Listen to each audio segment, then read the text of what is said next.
انہوں نے کہا تھا کہ اس دوران جب کہ یو ایس نیول بلاکیٹ تھا ہمارا ایک بیرل بھی نہیں گیا ہے، لیکن اب ہم دیکھ رہے ہیں کہ 4 ملین بیرل جو ہے وہ ایرانین آئل سپلائز شروع ہو گئی ہیں. ایرانین ایسڈز فروزن جو تھے وہ انفروز ہونے کے وہ خبریں جو ہیں وہ دوحہ سے مسلسل آ رہی ہیں، اس کے علاوہ یو اے ای سے بھی آئی ہیں. اور یہ تمام چیزیں ایک ریسٹوریشن آف ایران اور ایک ریہیبلیٹیشن آف ایران، یہ تمام جو ہے ہمیں نظر آ رہا ہے. تو ٹو واٹ، اور اس کے دوران یو ایس اسرائیل بریک اپ بھی آلموسٹ ہو گیا ہے. تو یہ اب کس طرف یہ مڈل ایسٹ اور یہ پورا علاقہ اور اس علاقے کی پوری جو جیو اسٹریٹجک ڈائمنشن ہے کس طرف آگے بڑھ رہی ہے؟ دیکھیں، جیسے آپ نے بھی بیان کیا، میرا خیال ہے کہ Iran will emerge stronger from this conflict and from the negotiating process. لیکن یہ بھی نہیں ہمیں بھولنا چاہیے کہ آخر Iran has a long way to go before recovering. Their economy was already very weak and frail اس جنگ سے پہلے، اور جنگ کے بعد ظاہر ہے جو بلوز ہوئے ہیں، دا بلوز ٹو ایرانز اکانومی آلسو، خاص طور پہ جو آئل ایکسپورٹس وہ نہیں کر پائے، جو کہ لائف لائن ہے ایرانین اکانومی کے لیے. تو ظاہر ہے یہ ایک دم سے نہیں ان کا ریوائول ہوگا، وقت لگے گا. اور پھر ایسٹس جو انفریز ہوں گے، ظاہر ہے اس کا بہت بڑا رول ہوگا. لیکن geopolitically I think if we look at the overall position Iran کی، they will emerge as a major power in the region.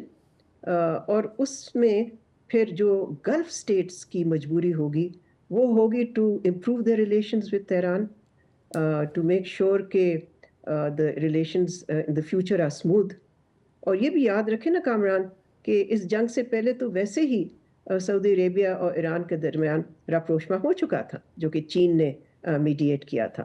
So the trend was in a certain direction, which was beginning to end Iran's isolation in the region. Lekin phir the jung intervened and things got much worse between the Gulf states and Iran. So I think ye bhi bahut bada question hai ki how long will it take for relations between the Gulf states and Iran to repair. Main to ye bhi argue karti rahi hu ki Iran's emergence apart, the era of US dominance in the Middle East is coming to an end. And I think we will see probably the US disengaging from the Middle East and really focusing on where their own national security strategy said, which is the Western Hemisphere and China.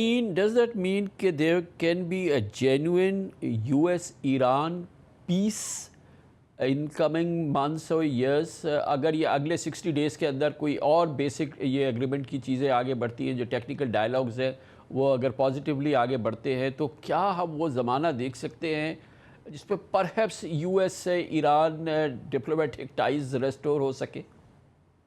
جی، یہ possibility تو ہے، because اگر تو واقعی یہ satisfactory طور پہ conclude ہو جاتا ہے اور میمورینڈم آف انڈرسٹینڈنگ جو ہے فلی امپلیمنٹ ہو جاتا ہے، اسٹریٹ آف ہارموز پہ کوئی نہ کوئی اگریمنٹ ہو جاتی ہے، نیوکلیئر ایشو، اب تو ٹرمپ بار بار یہی کہتا ہے نا کہ میں نے اس لیے جنگ کی تھی، تو وہ تو ایشو ابھی بھی ریزالو تو ہونا ہے. تو اگر یہ سارا کچھ ہو جاتا ہے تو دیکھیں فیس ٹو فیس میٹنگ تو ہو چکی ہے 50 سال بعد، 47 ایئرز لیٹر اسلام آباد میں جو ہوئی. سو کافی جو روڈ بلاکس تھے ٹو ڈپلومیٹک ریلیشنز وہ آہستہ آہستہ ریموو ہوتے گئے ہیں. So yes, there is certainly a possibility. میرا نہیں خیال it will happen anytime soon, and certainly it will take several months, I would say. And connected to that, کیا یہ صحیح ہے کہ جو یو ایس اسرائیل جو ایٹ لیسٹ کریک ہے، بڑا سیویئر کریک ہے، اسٹریٹجک کریک ہے چلے ایران کے معاملے میں، یہ کتنا ڈیپ ہے اور یہ کتنا جینوئن ہے اور اس کی امپلیکیشنز کیا ہیں؟ دیکھیں، سیٹ بیک تو ہوا ہے اس ریلیشن شپ میں، اور سب سے بڑا سیٹ بیک صرف ٹرمپ اور نیتن یاہو کے تعلقات میں نہیں، سیٹ بیک ہے کہ امریکن پبلک اور امریکن جو پولیٹیکل اسٹیبلشمنٹ ہے یا کنگریشنل اوپینین ہے، دے ہیو ناؤ گون سار آن اسرائیل. سو اوپینین پولز کیا دکھا رہی ہیں؟ وہ یہی دکھا رہی ہیں کہ جی public support for Israel has been plunging. اور یہ نہ صرف اس جنگ سے ہوا ہے بلکہ اس سے پہلے غازہ سے بھی ہونا شروع ہو چکا تھا. پھر آپ دیکھیں کہ امریکن پبلک یہ بھی تو دیکھتی ہے کہ اسرائیل انٹرنیشنلی بھی تو آئسولیٹڈ ہے. سوائے امریکہ کے اور کون ان کے ساتھ کھڑا ہوا ہے؟ اکا دکا کوئی ہوگا ویسٹرن فار رائٹ کی حکومت یورپ کی، لیکن ادر دین دیٹ تو دنیا کے سامنے اسرائیل از آئسولیٹڈ.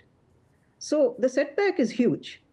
مگر اس کا یہ مطلب نہیں، اور نہ ہمیں یہ غلطی کرنی چاہیے ٹو کنکلوڈ کہ اسرائیل یو ایس اسپیشل ریلیشن شپ جو ہے وہ اب ایروڈ ہو گئی ہے، ختم ہو گئی ہے. ہاں وہ کمزور ضرور ہوئی ہے لیکن ختم نہیں ہوئی. تو یہ اس بیک ڈراپ کے اندر جو پیس انیشیٹیو ہے، جو بہتری آ رہی ہے، جو یو ایس ایران جو اس وقت رپروچما کی بگننگ نظر آ رہی ہے، یہ اپنی جگہ، اور یہ اس سے چیز بھی واضح ہے کہ پوری دنیا مانتی ہے کہ اسرائیل ڈسپریٹ ہے کہ یہ سچویشن خراب ہو، یہ اس میں کوئی بہت بڑا جو ہے کیوس پیدا ہو جائے. اور اس بیک ڈراپ میں اب ہم دیکھ رہے ہیں کہ 9 جولائی کو ایک بہت بڑی گیدرنگ ہے ایران میں، جو آیت اللہ خامنہئی کی بیریل اور ان کی لاسٹ رائٹس کی جو تقریب ہے. پوری دنیا سے لوگ آ رہے ہیں وہاں. اسرائیل سے آوازیں ایسی آئی ہیں کہ وہ اس کو ڈسرپٹ کریں گے یا وہ ٹارگٹ کر سکتے ہیں جو ابھی سپریم لیڈر ہے Ayatollah Mojtaba Khamenei. Do you take this threat seriously? جی، I do take threat seriously because ہم نے پہلے بھی دیکھا کہ اسرائیل کافی پینیٹریٹ کر چکا ہے، انٹیلیجنس ان کی کافی پینیٹریٹ کر چکی ہے ایران کے اندر. تو of course Iran has also reacted and taken a lot of very harsh actions actually. بہت سے لوگوں کو انہوں نے اریسٹ کیا اور آئی تھنک سینٹنس بھی کیا. لیکن یہ ایک خطرہ ضرور ہے. اب آیا دیکھیں، Israel does not accept the agreement between the U S and Iran, تو وہ تو ہر ممکن کوشش کرے گا کہ جہاں بھی وہ اس کو ٹورپیڈو کر سکتا ہے، اس کو انڈرمائن کر سکتا ہے، وہ کرے گا. سو اب ڈپینڈ کرتا ہے کہ امریکہ کس حد تک اسرائیل کو کنٹرول کر پائے گا. آئی تھنک دیٹس دا کی کویسچن. مگر کیا یہ ٹریگر کر سکتا ہے کوئی میجر، اگر ایران معاف کیجیے گا، اگر اسرائیل ریئلی کوئی ایسی چیز کرتا ہے، کوئی اسٹرائک ہوتی ہے جب وہاں پہ گلوبل لیڈرشپ بھی موجود ہوگی، جہاں پہ پورے ایران سے لوگ ہوں گے، شاید 1 کروڑ لوگ وہاں پہ جمع ہوں، اور اس قسم کی اسمبلی کو اسٹرائک کرنا، یہ تو بہت بڑا کیوس ہو جائے گا نا پورے دنیا میں، کیونکہ جو رسپانس ہوگا، جو کچھ ہوگا، وہ تو بہت بڑا ہوگا. اور یو ایس جو ہے، جو کہ ایک طرح سے انڈر رائٹ کر رہا ہے اس معاملے میں، گو کہ اس کی کوئی پبلک وہ نہیں ہے، عباس عراقچی نے کہا ہے، وہ ایسا ہونے دے گا. دیکھیں، آپ ٹھیک کہہ رہے ہیں. آئی تھنک آپ نے جو نشاندہی کی ہے وہ بالکل درست ہے. اس طرح کا اگر کوئی بہت ہی بڑا سانحہ ہوتا ہے، کوئی بہت ہی بڑا اٹیک ہوتا ہے اسرائیل کی طرف سے، تو it could be a deal breaker. Because Iran نے تو دو ٹوک لفظوں میں کہہ دیا ہے نا، جس کا ذکر آپ نے بھی کیا، کہ یہ تو ذمہ داری امریکہ کی ہے کہ وہ اسرائیل کو رین ان کرے. اینڈ یس، اس طرح کا کوئی انسیڈنٹ اگر ہوتا ہے تو اس سے جنگ بھی رینیو ہو سکتی ہے. تو I think America nose the stacks, تو کچھ نہ کچھ تو ان کو کرنا پڑے گا اس کو روکنے کے لیے اسرائیل کو. ڈاکٹر صاحب، اسی دوران جو پازیٹیو ڈیولپمنٹس ہے اس کے اندر ہم یہ دیکھ رہے ہیں کہ بیہائنڈ دا سین جو ہے، جو گلف سٹیٹس ہے، ان کا جو ہے وہ ایک کمیونیکیشن بڑی پازیٹیو اور شاید پروڈکٹیو جو ہے وہ ایران کے ساتھ جاری ہے. اور اب ہم نے دیکھا کہ جو حالیہ دنوں میں کوئی ایرانین رسپانس آیا امریکن اسٹرائکس کے جواب میں، تو وہ بڑا محدود تھا، کویت تک اور بحرین تک اور پرہیپس جارڈن تک ہے. اور باقی جو ایک نارمل جو ہم نے جنگ کے زمانے میں ٹارگٹنگ دیکھی تھی ایران کی، وہ نہیں ہوئی ہے. تو جو ونڈ ہے وہ باقاعدہ پرو پیس ہے اور پرو ایگریمنٹ ہے اور پرو حالات کی بہتری ہے. میرا خیال ہے یہ تو فیوچر ہے کہ فیوچر ول ڈیمانڈ کہ جو گلف سٹیٹس ہیں اور ایران وہ اپنے تعلقات کو نارملائز کریں. اور آپ ٹھیک کہہ رہے ہیں کہ ابھی حالیہ جو ٹینشنز ہوئی ہیں امریکہ اور ایران کے درمیان، پھر ایران نے ریٹیلیٹری اسٹرائکس بھی کی، لیکن وہ سب کنٹرولڈ آپ کہہ لیجیے ایسکیلیشن تھی. It did not get out of hand and Gulf states will also remain very measured in their response. تو یہ ایک بہت اہم چیز ہے. لیکن کامران، اگر آپ مجھے اجازت دیں تو ایک بہت اہم چیز میں ریز کرنا چاہتی ہوں فیوچر کے بارے میں، اور وہ ایک فائنڈنگ ہے، اور میرا خیال ہے میری بھی وہی کنکلوژن ہے. ایک فائنڈنگ ہے ایک رپورٹ کی جو ابھی شائع ہوئی ہے by the institute of strategic studies ISSI ان اسلام آباد, اس میں بہت لوگوں کی کنٹریبیوشنز ہیں, experts from all over the world, اور اس کی جو کور فائنڈنگ ہے میری نظر میں وہ یہ ہے کہ جو فیوچر ریجنل آرڈر ہوگا اس خطے کا, مڈل ایسٹ کا, that has to be regionally owned and regionally driven. اور اب ایکسٹرنل ایکٹرز پہ کوئی ریلائی نہیں کر سکے گا, اس لیے کہ وہ reliability really went nowhere. Rely کرنا was not it didn't deliver. So therefore the future of the region is going to be in the hands of the regional states, who will also have to work together to make sure کہ جو بھی ایک regional order emerge کرتا ہے وہ stable who and of course acceptable by all. تو اس scenario میں جو یہ کواد ایمرج کیا ہے, kingdom of Saudi Arabia, Pakistan, Egypt, Turkey, how important is that? ہاں Kamran, that's a very important question that you raised. وہ that can serve as the foundation of such efforts to create a regionally driven order, security order for the Middle East. اور اسی پورے back ground میں جو ہمارا major threat رہتا ہے, ہمارے جو سیکیورٹی تھریٹ ہے انڈیا کے ساتھ, اور ابھی آپ نے دیکھا کہ آف لیٹ ہم نے بھی بڑا رسپانس کیا ہے, وہ ہے کہ انڈس واٹر ٹریٹی کے حوالے سے جو انڈین تھریٹس ہیں, ایک اوور آل آپریشن سندور وغیرہ کی بات بھی وہاں ڈائی ڈاؤن نہیں کی ہے. پھر ہم دیکھ رہے ہیں کہ بیک چینل کی بھی بات ہو رہی ہے اور کافی سیریس لیول پہ بھی ہو رہی ہے, اور RSS کے سیکرٹری جنرل کا کہنا ہے کہ جی کہ بات چیت ہونی چاہیے اور تمام چیزیں. یہ مکس جو ہے اوور آل ہمارا جو بالکل نیکسٹ ڈور نیبر کا اور یہ ہمارا ریجنل مکس ہے, یہ کدھر الائن کرے گا اس پوری صورتحال میں؟ دیکھیں انہوں نے تو پہلے سے الائن کر لیا ہے نا, انہوں نے الائن کیا ہے اسرائیل کے ساتھ. ہماری الائنمنٹ تو بالکل مختلف ہے جی, تو اس میں تو کوئی میرا خیال ہے سرپرائز ایلیمنٹ نہیں ہے, تعجب کی بات نہیں ہے. لیکن جو خطرہ ہے ہمیں بھارت سے وہ اپنی جگہ پہ ہے, اور آپ نے بالکل درست فرمایا کہ اس وقت جس قسم کے ایکشنز انڈیا لے رہا ہے on the Indus water treaty اور ادروائز آلسو, وہ they continue with their threats. پھر they have continued with a major rearmament programme which is to prepare perhaps for the next round with Pakistan, we don't know. لیکن ہمیں اس پہ focus اپنا ظاہر رکھنا چاہیے. پھر جو میری اطلاعات ہیں, ابھی ایک ٹریک 2 ہوا ہے بٹوین انڈیا اینڈ پاکستان, آپ نے ظاہر ہے اس کا سنا ہوگا جی, اور اس میں نے 1-2 لوگوں سے بات کی جو کہ اس کا حصہ تھے فرام دا پاکستانی سائڈ, اور انہوں نے کہا جی اس دفعہ تو انڈین سائڈ جو تھی وہ ٹریک 2 اور بیک چینل میں بھی ان کے بارے میں بھی انہوں نے سوال اٹھائے. بلکہ میرا سوال ان سے یہ تھا کہ are they at all interested in a back channel. چلے باقی فارمل ڈائلاگ تو چھوڑ دیں, اس پہ تو ہمیں پتہ ہے انہوں نے بار بار کہا ہم تو نہیں بات کریں گے, وہی جب تک پاکستان ہمیں ٹیررزم پہ نہیں سیٹسفائی کرے گا ہم پاکستان سے بات نہیں کریں گے. تو ہم نے کہا ٹھیک ہے نہ کریں, we've lived without a dialogue for so long, we'll live for some more years without a dialogue. ایسی کوئی بات نہیں. لیکن ان کے مطابق, ان پارٹیسپنٹس کے مطابق, انڈین سائڈ سیٹ کہ جی ہماری حکومت جو ہے وہ بیک چینل کو بھی ریزیوم کرنے میں تیار نہیں ہے. سو یہ جو ہم نے کچھ آوازیں سنی جن کا آپ نے ذکر کیا کہ ڈائلاگ ہونا چاہیے پاکستان کے ساتھ, RSS کے سیکرٹری جنرل نے کہا, وہ ہاں دے آر امپورٹنٹ وائسز, کہ لگتا نہیں ہے کہ وہ گورنمنٹ پالیسی ہے at all. So we will have to continue to keep on alert as far as our eastern border is concerned. Okay great. کیا دنیا کے سب سے قدیم اور محفوظ سمجھے جانے والے ایسڈ کی چمک ماند پڑنے لگی ہے؟ ہم بات کر رہے ہیں گولڈ یعنی سونے کی, جو ہزاروں برس سے دولت محفوظ رکھنے کا ایک بڑا ذریعہ رہا ہے.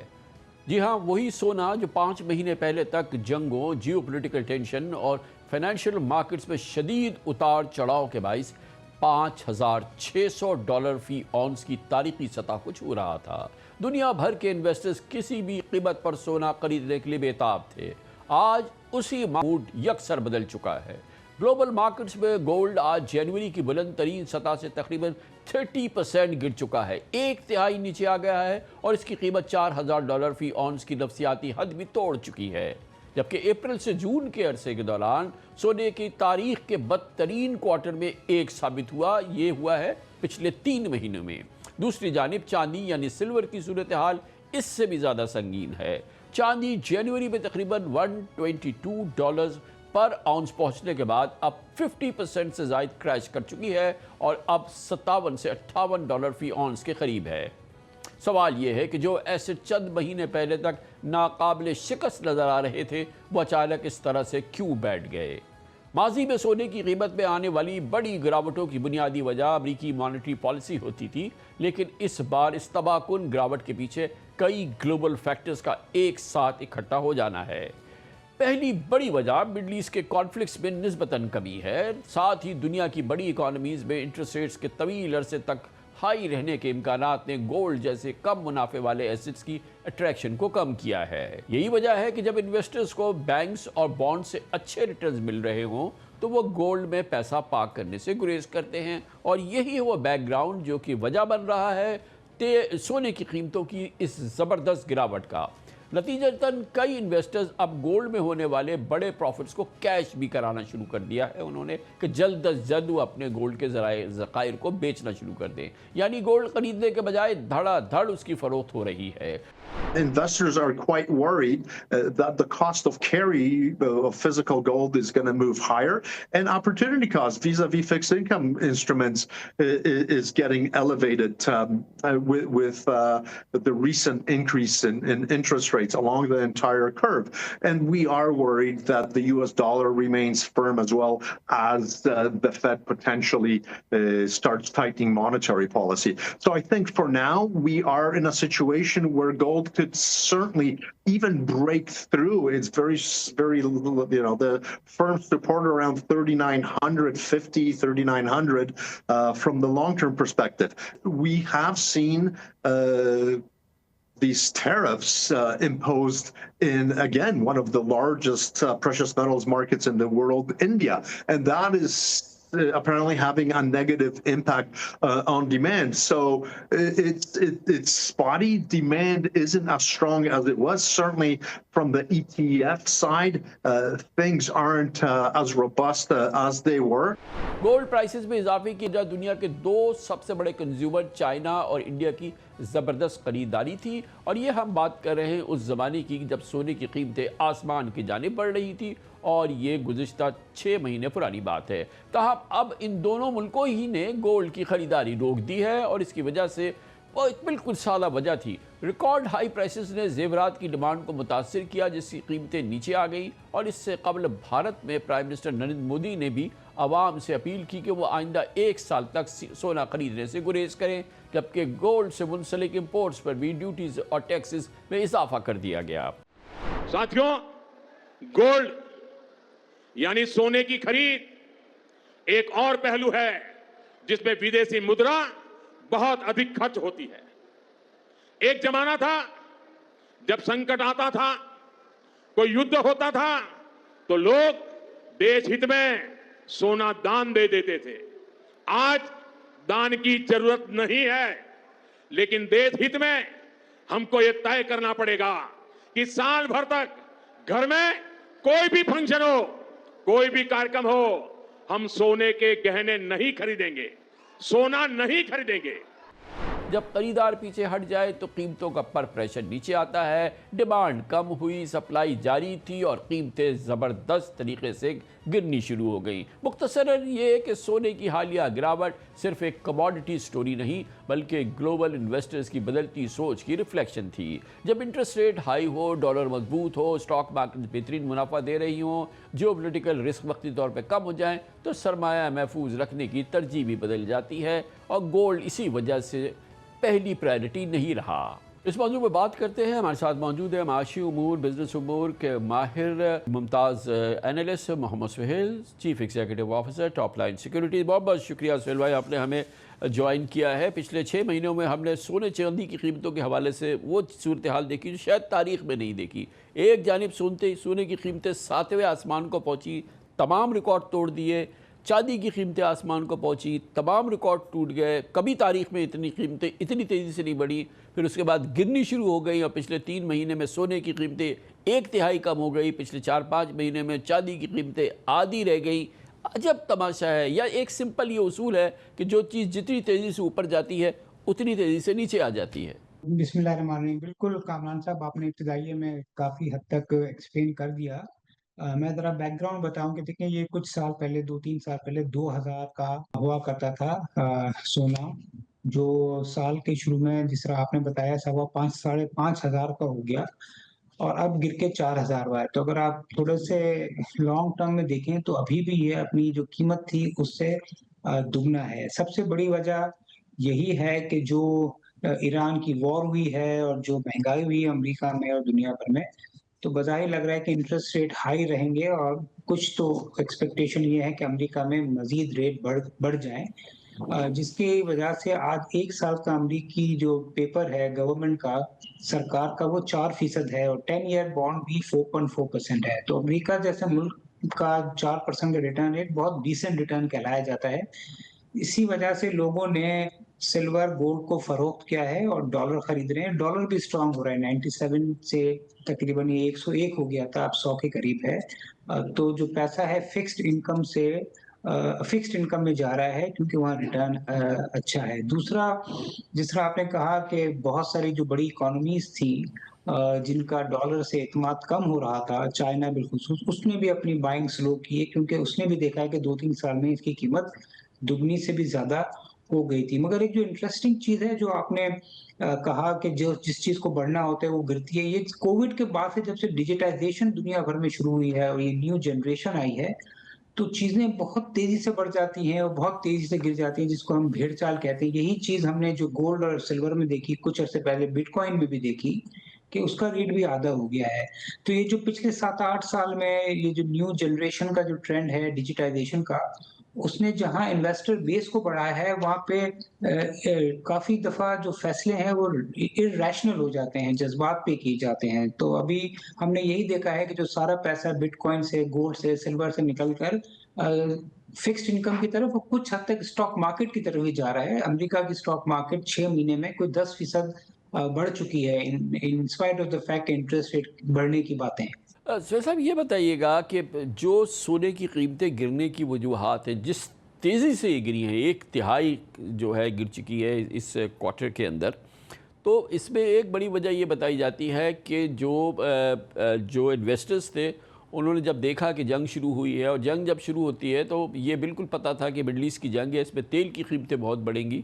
تو یہ بھی خیال یہ ہے کہ جو لیکویڈیٹی تھی، جو کیش تھا، وہ سونے سے نکلا اور آئل کی طرف گیا. اور کیونکہ ظاہر ہے کہ اس کے ساتھ ہم نے دیکھا کہ آئل کی قیمتیں بڑھی تو اس کی انویسٹمنٹ جو تھی وہ ظاہر ہے کہ وہ اس کی ییلڈ بہت زیادہ ہو گئی، اس کا فائدہ بہت ہو گیا. تو یہ کتنا بڑی اثر تھا کہ جیسی جنگ شروع ہوئی، کیونکہ جنگ شروع ہوتی ہے تو ایک کموشن ہو جاتا ہے، گولڈ کی قیمتیں بڑھتی ہیں، لیکن اس دفعہ کیونکہ تیل کی قیمتیں ضرور بڑھ لی تھی اس کے ساتھ، تو یہ پیسہ جو ہے وہ سونے سے نکلا، تیل میں گیا، اور سونے کی قیمتیں گر گئیں اور ظاہر ہے کہ تیل کی قیمتیں بڑھی رہی. دیکھیں یہ بالکل واو، یہ تھوڑا ایبنارمل ہے کیونکہ جب بھی حالات خراب ہوتے ہیں تو گولڈ کو سن کہا جاتا ہے. مطلب جب بھی حالات دنیا میں خراب ہوتے ہیں، انسرٹنٹی ہوتی ہے، تو لوگ جو ہے کرنسی سے، اسٹاک مارکیٹ سے نکل کے گولڈ کی طرف جاتے ہیں. مگر اس دفعہ آپ نے جو کہا وہ صحیح ہے کہ لوگ آئل کی طرف گئے کیونکہ یہ مڈل ایسٹ کا کرائسس تھا، اور اسٹیٹ آف ہرمز جو ہے اس سے جو تیل آنا وہ رک گیا تھا. تو لوگوں نے کموڈٹی میں، بالخصوص آئل میں اور کچھ حد تک فرٹیلائزر میں، اور یہاں پیسہ لگانا شروع کیا، اور پیسہ گولڈ میں نہیں گیا، which is contrary to normal practice. مگر اب چونکہ وہ کافی حد تک ختم ہو گئی ہے، جو رسک پریمیم ہے وہ ختم ہو گیا ہے، تو گولڈ کی ویسے ہی جو اٹریکٹیونیس کم ہو گئی ہے کیونکہ گولڈ تو انسرٹنلی میں خریدا جاتا ہے. اور دوسری جانب آلدو جو پریزیڈنٹ ٹرمپ ہیں وہ تو چاہتے ہیں کہ انٹرسٹ ریٹ کم ہو، مگر جو وہاں اینالسٹ ہیں وہ یہی کہہ رہے ہیں کہ کم ہونے کی تو گنجائش نہیں ہے، ہو سکتا ہے بڑھ جائے. اسی وجہ سے رسک پریمیم کا کم ہو جانا بھی گولڈ کے لیے ان اٹریکٹیو بن گیا ہے، اور انٹرسٹ ریٹ کا بڑھ جانے کی امید بھی جو ہے وہ گولڈ کے لیے نیگیٹو ثابت ہو گیا ہے. جب اس قسم کی ہم سرچ کی بات کرتے ہیں، پرائسز کی، انپریسیڈنٹڈ تاریخی سرچ جو ہم دیکھتے ہیں کموڈیٹیز کی، اور اسی طرح سے جب ہم بات کر رہے ہیں گولڈ اور سلور کی، تو یہ جو ہم نے وہ دا لاسٹ ایئر اور سو دیکھا ہے، اس میں جو سمپل ایک فارمولا ہے جو ایک فیکٹر ہوتا ہے، سب سے امپورٹنٹ فیکٹر اسپیکولیشن کا ہوتا ہے. اسپیکولیٹرز میدان میں آ جاتے ہیں، ہائی نیٹ ورتھ اسپیکولیٹرز سامنے میدان میں آ جاتے ہیں، وہ صورتحال کا فائدہ اٹھاتے ہیں. تو آؤٹ رائٹ اسپیکولیشن جس کو ہم سٹا بھی کہتے ہیں، اس کا کتنا بڑا رول تھا؟ بہت زیادہ ہیں. میں نے آپ کو کہا نا، جب سے ڈیجیٹائزیشن شروع ہوئی ہے اور نیو جنریشن جو ہے آف اے بٹن گولڈ بھی لے رہی ہے، سلور بھی بیچ رہی ہے، کروڈ آئل بھی لے رہی ہے، اے آئی کے شیئرز کوریا میں بھی لے رہی ہے، امریکہ میں بھی لے رہی ہے. تو یہ جو اسپیکولیشن کہہ لیں یا اس کو کچھ حد تک میں تو کہوں گا irrational انویسٹمنٹ کہہ لیں، وہ بہت بڑھ گئی ہے. یہی حال ہم نے بٹ کوائن میں دیکھا. دیکھیں بٹ کوائن جو ہے 60,000 سے نیچے آ گیا ہے، وہ 1.25 لاکھ 1.5 لاکھ کا ہو گیا تھا، اور لوگ یہی کہتے تھے کہ جس نے بٹ کوائن نہیں لیا اس نے تو اپنی زندگی برباد کر دی. تو وہی چیز آنکھوں کے سامنے 1 سال میں آدھی ہو گئی ہے. اور اگر آپ دیکھیں وارن بفیٹ اور اس طرح کے جو بہت پرانے سمجھدار اور پیشنس والے جو انویسٹر ہیں، وہ کیش پر بیٹھے ہوئے ہیں، کیونکہ ان کو بظاہر لگ رہا ہے کہ یہ جو بھیڑ چال ہے یا یہ اور اسپیکولیشن ہے، یا جس کو آپ نے کہا یہ سٹے نما حالات ہیں، یہ مارکیٹ کے رسک کو بڑھا رہے ہیں. اور یہی ریزن ہے کہ ہم نے دیکھا ہے کہ گولڈ اور سلور کی بھی قیمتیں ہمیشہ کم ہوتی ہیں جب بھی انٹرسٹ ریٹ بڑھتے ہیں، مگر اس دفعہ زیادہ اس کا امپیکٹ بہت زیادہ ہوا ہے. کوئی 28-30% کچھ ماہ میں گولڈ گر گیا ہے، جو مجھے لگتا ہے کہ بہت کم ایسا ہوتا رہا ہے. تو اس کی ریزن یہی ہے کہ اوور ٹریڈنگ، اوور اسپیکولیشن اور irrational ڈیسیژن میکنگ نہ صرف پاکستان میں بلکہ ہر جگہ ہو رہی ہے. اور یہ گولڈ بائنگ میں ہم نے ایک کریز دیکھا جو کہ شاید اس سے پہلے کبھی نہ دیکھا ہو. یہ حالت ہم نے دیکھی خاص طور پہ انڈیا وغیرہ کے اندر کہ وہ اتنا سونا خریدا گیا کہ وہ اویلیبل نہیں تھا، دکانیں صرافہ بند ہو رہے تھے. اور پھر یہ تک کیفیت آئی کہ کچھ شاید بلیک میں سونا بک رہا تھا. اور پھر ایک رسپانس آیا انڈین گورنمنٹ کا کہ نریندر مودی نے کہا کہ آپ لوگ سونا نہ خریدیں. پھر گورنمنٹ نے ڈی انسینٹیوائز کیا، پھر امپورٹ کو بہت ہائیلی ڈیوٹی ٹیکسز وغیرہ لگائے اور ناممکن بنا دیا. پھر یہ کہ سونا جو سب سے بڑی مارکیٹ تھی جہاں بائنگ ہوتی تھی، یعنی چائنا اور انڈیا، تو انڈیا کا تو انہوں نے بالکل بھرکس نکال دیا. اور دوسری جانب چائنا کے سینٹرل بینک نے اور انڈیا کے سینٹرل بینک جو کہ پہلے سے پہلے بائنگ میں شریک تھا، انہوں نے روکا. اور اس نے پھر جو ہے وہ ڈاؤن ورڈ اسٹیمولس دیا، اور جس سے کہ قیمتیں کریش ہونی شروع ہو گئی.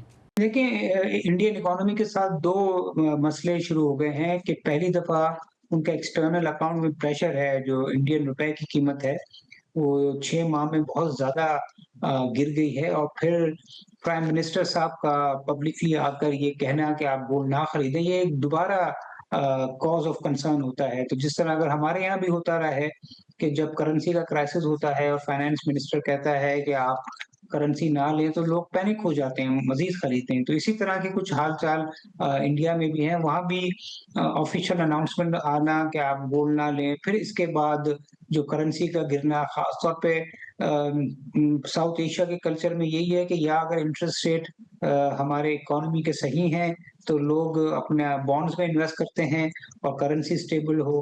مگر جب ہمیں لگتا ہے کہ کرنسی سٹیبل نہیں ہے تو اس کا جو دوسرا آلٹرنیٹیو ہے وہ پھر گولڈ ہی رہ جاتا ہے. تو یہی حال انڈیا میں بھی ہے کہ وہاں پہ کرنسی اتنی تیزی سے گر رہی ہے کہ وہاں پہ انویسٹمنٹ کے ایونیوز بہت لمیٹڈ رہ چکے ہیں. اچھا، ایک اور بڑا انٹرسٹنگ فیکٹر اس دوران کا جہاں ہم نے دیکھا کہ گولڈ کنسسٹنٹلی پچھلے 1 سال پورا جو ہے وہ بڑھتا رہا ہے، اور پھر اس پہ کبھی بہت زیادہ تیزی آئی، اور مگر اپ ورڈ سوئنگ جو تھا وہ مسلسل چلتا رہا. اسی دوران پھر ہم نے دیکھا کہ وہ تیزی جو ہے وہ منتقل ہوئی گولڈ سے سلور کی طرف، اور پھر سلور جو ہے وہ تیزی سے بڑھنے لگا، اتنا بڑھنے لگا کہ ایک عام آدمی بھی جو ہے وہ نکل پڑا چاندی خریدنے کے لیے. پاکستان میں بلکہ دوسرے ملکوں میں بھی ایسا ہو رہا تھا. یہ ایک عجب سی پوری صورتحال پیدا ہوئی. پھر ہم نے دیکھا کہ جب سونا گرنے سے پہلے ہم نے دیکھا کہ چاندی کی قیمت گرنی ہوئی، اور سونا جو ہے وہ آہستہ آہستہ گرا، گو کہ 1/3 اپنی ویلیو پیک سے کھو چکا ہے. چاندی آدھی سے زیادہ کم ہو گئی اسی دوران. یہ اپ ورڈ سوئنگ اور پھر یہ میسو ڈاؤن ورڈ سوئنگ، یہ سونا چاندی کا کھیل جو ہوا پچھلے پورے 1 سال، اس پہ نظر ڈالیں. جو لوگ ایک ریلی مس کر جاتے ہیں وہ پھر آلٹرنیٹ دیکھتے ہیں. تو گولڈ کی قیمت بڑھ گئی تو لوگوں نے کہا کہ یار گولڈ کا آلٹرنیٹ سلور ہے. یہ بھی کہا جانے لگا کہ نیکسٹ گولڈ ہے، جو بہت ہی irrational تھنکنگ ہے. اور پھر دوسرا یہ ہوتا ہے کہ جب ایک جس طرح اسٹاک مارکیٹ میں بھی ہوتا ہے کہ 100 روپے کا شیئر ہوتا ہے، وہ لوگ کہتے ہیں مہنگا ہے، 10 روپے کا سستا ہے.